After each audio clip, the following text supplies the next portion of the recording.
Hey everyone, Raven here.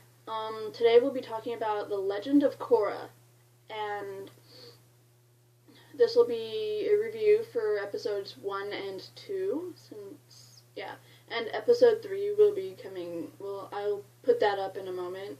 Um, let's get started. The first episode starts off with Boomy chasing around his little spirit friend. Um, he is kind of a comedic character, but I don't know. He's fun and kind of loopy, I suppose.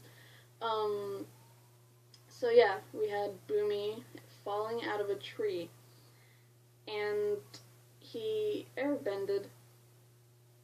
Like, where did that come from? Like, and it just happened right there. Kept him from breaking his neck or something. Though I don't see that happening in the Avatar universe. But yeah, so Boomy can airbend now. I mean, he spent his whole life living without any bending powers, and he's the oldest out of Aang's 3 kids. So that must have been pretty hard on him. Probably why he became the wacky, crazy guy he did, just to get attention. But now he can airbend, so I'm really looking forward to a character arc for him. Like, yes, he'll still be quirky in his Boomy way, but I think maybe we might get some maturity out of him, since he has this new ability and there's a new sense of responsibility that he probably didn't have before. So I'm really looking forward to that. And it's just really cool that we're going to have new airbenders. Like, this whole idea that this season is going to be looking for new airbenders and saving them and stuff like that. And getting to know people. It's distracting, though, having them wearing the different colors. Like, the new kid at the ending of episode 2, you had Kai, who is a new airbender, but he's wearing earthbending clothing. He's wearing the earth style clothing because that's the area he was born. It's the nation he lived in, so that's the clothing style he wore.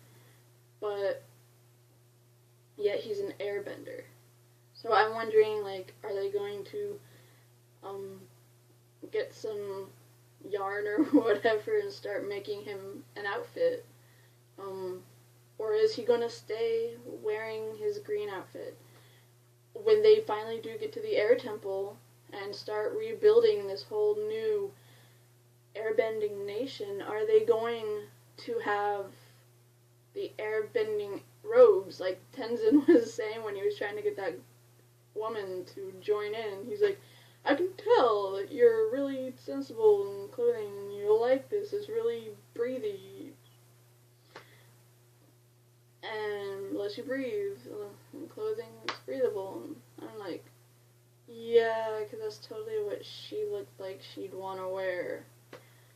But that whole time, it was just so funny watching Tenzin try to get people. He was just so serious and he wasn't understanding why they wouldn't want to go with him. But really, would I want to leave all my possessions behind to go live away from my family for the rest of my life? I mean, I understand people do that, but I like my toys. My laptops, my laptop, my tablet, my phone. I wouldn't want to leave those behind. And I mean, yeah, they don't have all the toys that we have today, but in that universe, but they're pretty close to it. I mean, because of the because of Asami, I think that, yeah, Asami, and Future Industries, what her dad started doing, it just, like, they have so much technology now. It's pretty interesting. I mean, it wasn't even 100 years. I mean, it was just a few years between Aang and her, and they were building fires with, like, rocks. You know, clank, clank, you know, type stuff. You know, flint and sticks and rocks. And to go from that to, like, gas-powered vehicles and flying machines is, I mean, within just a few years, I don't know. But, getting off track.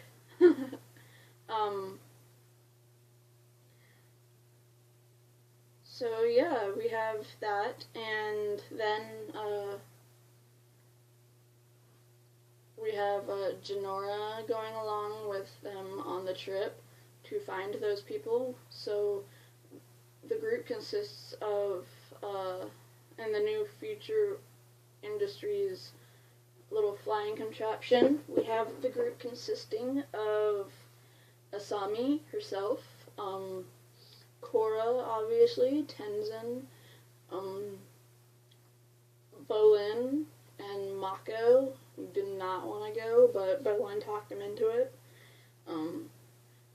So in this episode, Bolin mentioned, it's the only way to get Mako to go. He made him feel guilty that, what if I run into our family? Because they never grew up in the Earth Kingdom where their father was born and raised. They never grew up in Ba Sing Se. So now they have an opportunity to meet their Earth their Earth Nation family. So yeah, Mako, Asami, Bolin, Korra, Tenzin, Janora is going, which is Tenzin's oldest child, and also Boomy, since he's new to the whole wind, air bending. So they're going, they're trying to bring people in, bring in the airbenders, you know, they need to repopulate the airbending society. And you can see a connection, the last part of this hour special of 2 episodes. You can see the connection. There's Janora was kind of blushing when she talked to Kai, the new boy on the block, and so there might be a little connection there. I'm looking forward to seeing how far their little young friendship can sprout, seeing as he's a thief. So yeah, that's going to be very interesting. Sorry, water.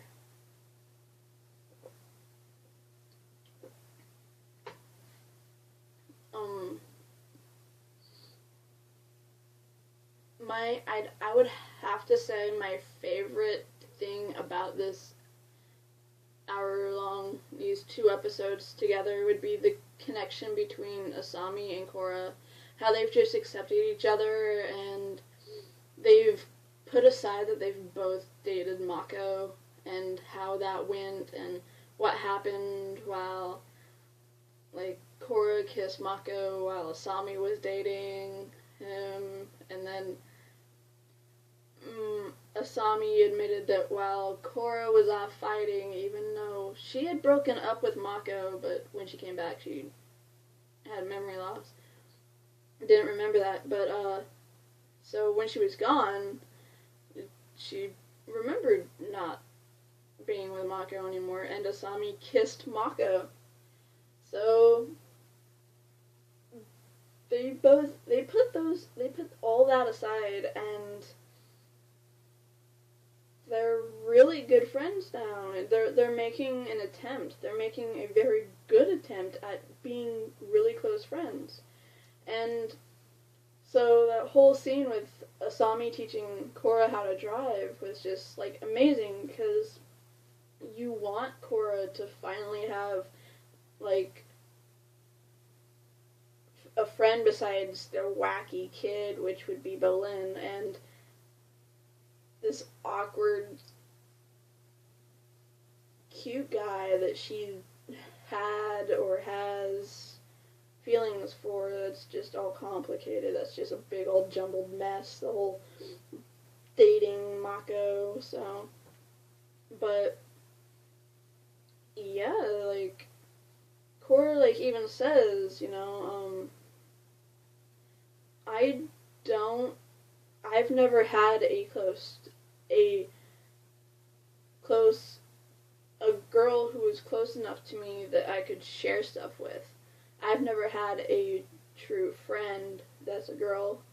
So she's like, I've never had a real girlfriend.